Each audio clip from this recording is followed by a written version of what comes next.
rebuilding. A catastrophic failure, a new start. Physically, mentally, our careers, our businesses. Step back, first step, next step. The driver in me just wants to get it done tomorrow. We'll do this, do that, let's move this, where are we at with this? You build some confidence, build some self-esteem, start to feel better about yourself. The Silverback Blueprint Podcast, a show for men over 40. We focus on getting stronger, staying motivated, building discipline, creating a community, and becoming truly happy. Hey guys, and welcome to episode 120 of the Silverback Blueprint Podcast. Today we're talking about brick by boring brick. I was reading the Daily Stoic the other morning, and I came across the title, Brick by Boring Brick. So immediately I had a pretty good idea what it was going to be about. And actually, initially I said I knew what it was going to be about, but you never want to assume too much. And I kind of caught myself there. But I was right, which was kind of cool. In fact, I even used the word process as I was thinking about it, right? I was reading the title, and I'm like, yeah, this is going to be about the process, the step-by-step, the unexciting, the unsexy rituals that we have to do to get real things achieved. And that's the thing I think as well that, just sort of kind of hit me is that I think where people struggle with the step-by-step is that it quickly becomes unexciting. When we first decide we're going to do something, we're excited about it. Our friend calls up, hey, listen, there's a new movie out, let's go see it. Or, hey, there's a seminar, let's go do it. And you're like, yeah, let's go do it and stuff. And you're all caught up in the momentum. And, we get excited by that. So that's why we jump in on those things. But then we quickly realize that whatever it is we're going to do, it becomes work. For the movie, maybe it's like, oh, now I got to get dressed and I got to put clothes on and I got to brush my hair and I got to get in the car. Then I got to drive all the way out there. And for some people, they've gotten so fucking lazy, that becomes a thing. Or maybe you're not feeling great today. Maybe your anxiety's up and you don't know about going out into the public and stuff. That's a little more real of an issue, but still something that can be dealt with, right? But the thing to remember is that we only achieve things when we work on the process, the day-to-day, the small things. The small steps and the consistency, the small actions that create change. That's what creates success. But it gets boring. It gets monotonous. It's a small piece that we're working on now, and that end goal seems so far away. If we only look at the big picture, we get caught up in things like someday, one day mindset. And it feels far away, so it feels like we have time. I know I really want to do this goal. I really want to see this happen. I really want to lose this weight, because I have this event coming up in 3 months, but I have 3 months. So what's another day of eating poorly? Well, I'll exercise tomorrow. It's far away. We're focusing on the big picture. That's not how it works. What happens is we get caught up in the current of the day that way, things happening to us. We talked earlier about, all the influences, all the pressures, and all the outward forces that act upon us throughout the day. And if we're thinking long-term and only the big picture and stuff, it's easy for us to get caught up in the current of that other stuff and get pushed around because we don't have that sense of urgency. We don't have that commitment to that focus. And it's in doing the little steps, the small steps, the steady actions, the repetitive stuff with the goal in mind that helps us navigate through all the things coming at us on a daily level. What I really like about the word process is the strength that we gain from doing the small things consistently and doing them well and doing them better and never missing them. That process strengthens us, and it actually helps us fight something we talked about earlier called the resistance. A couple episodes ago, we talked about the resistance, and that's the thing where, there's just this force out there that we have to fight, the force of procrastination, the force of fear, the force of anxiety. It's a very real thing. It doesn't have an image. It doesn't have something we could picture it, but it's there. And it's a real thing that if we don't have a process and a methodology to what we're doing and a purposefulness, that resistance most often than not wins. It's in the process and the step-by-step that we gain ground inch by inch. One of my favorite inspirational speeches by, what's his face there in the football movies? Man, that's been happening to me a lot lately. I see someone, I have the guy's name, and Al Pacino. And then I go to speak the person's name, and it just falls away. I don't know what it is. So Al Pacino in the movie Any Given Sunday with Cameron Diaz. I'm an idiot. He gives that speech in the locker room. Inch by inch. Inch by inch. Claw with your fingernails, inch by inch. Because when you add up all the inches, that's what's going to make the difference between winning and losing. It's the process, the step by step. When I was reading the Daily Stoic, they talked about teams and sports teams and the ones that focus on the process, irregardless of what's happening on the field, whether they're way behind or not. They just keep working their system and their process.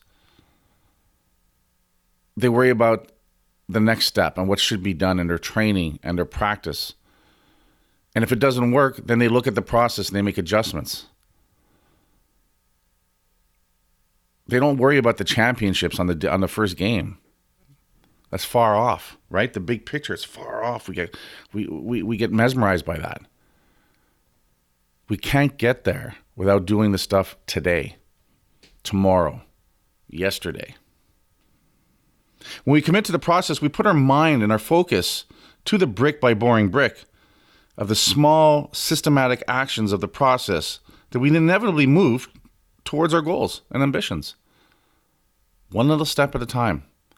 And sometimes the most important part about having a really good daily ritual in the process is that you don't lose ground. Because just as important as gaining ground is not to lose ground.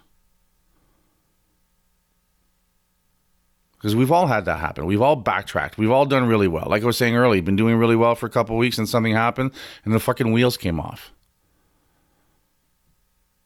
Not backtracking is super important. If you don't have a plan, it's not going to work. If you sit there and you get worked up because you find it's boring, well, you know what? If you focus on that and if you do truly believe it's boring, then it's going to be boring because that's what you're making your mindset. That's the script you're putting in your head. But why not make it, hey, listen, these are the things I have to get done every day. And the sooner I do them and the better I do them, part of that reward is I have time to focus on other things that I want to work on.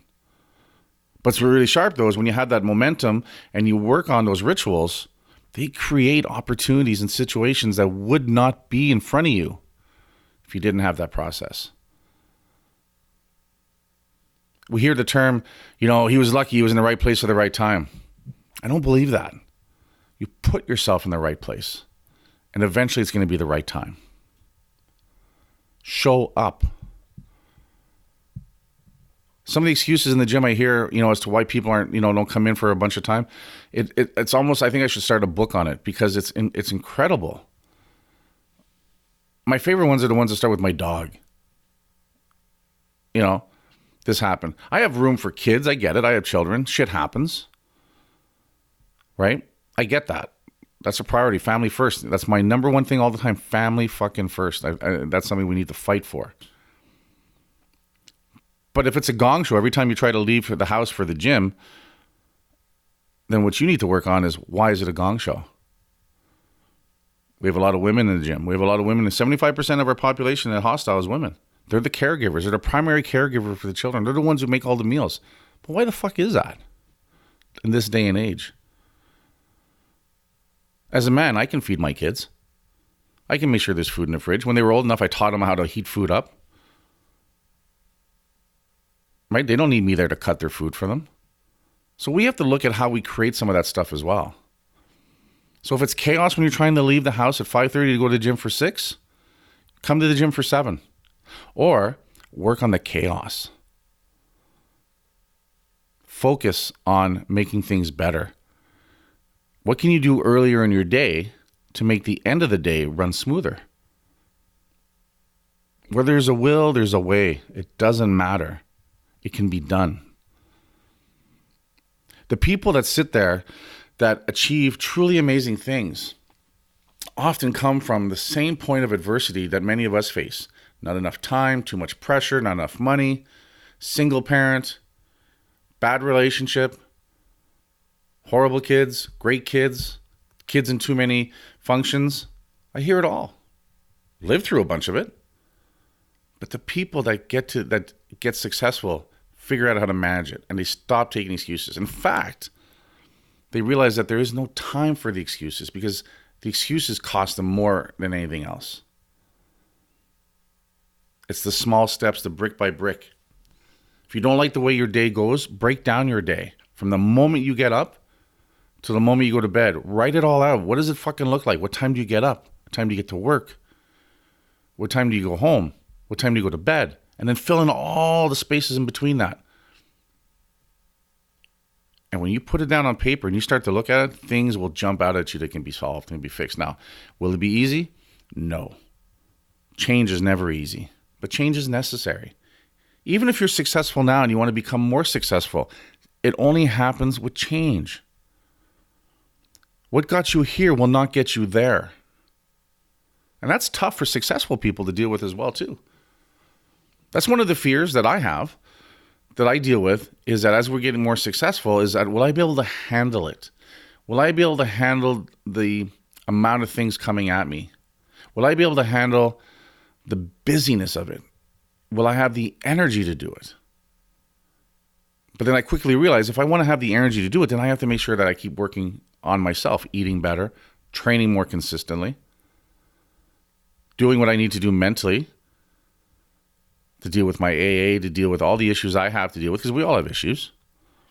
But when I keep things in check and I do things systematically, what happens is it gets done, the ball starts rolling, you get some momentum, and then you just got to keep the momentum going.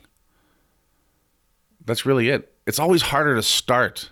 I always say the heavy lifting at anything is always at the beginning. But then once things start moving, it's easier to maintain that. Now, one of the things I have to work on is sometimes I take on too much. I get too excited. I have another idea. So I'm always pulling myself back and saying, listen, these are the 3 focuses I have for 2018, 2019. So this one thing that's got me excited right now, is it fit in those 3? No, put it aside for later. If it's meant to be, it'll come back. If it's a good opportunity, it'll come back as an even better opportunity later on. That's the thing that I have to work on. Because what happens for me sometimes, I have so many things going on, so many things I want to do, and then time gets faster and faster. And next, this event's coming up and this thing's happening, that I have anxiety. And then I sit there and I want to do the opposite. I get tired. Then I'm like, I just need a break. No, I don't need a break. What I need to do is be focused, be more focused, and do the small things and the regular things and the consistent things that I know I need to do for myself to operate at a higher level. But it's the same, brick by boring brick. Guys, that's all I have to say about that for now. Head on over to iTunes, leave us a 5-star review, give us a cool rating. Head over to Hostile Gear, get yourself something really sharp. Use the code Silverback, save 20%. We just came out with some really cool baseball tees for the Canadian Powerlifter, and a couple of new designs coming out as well. Check those out. And as always, work hard, motherfuckers, and I'll talk to you guys later.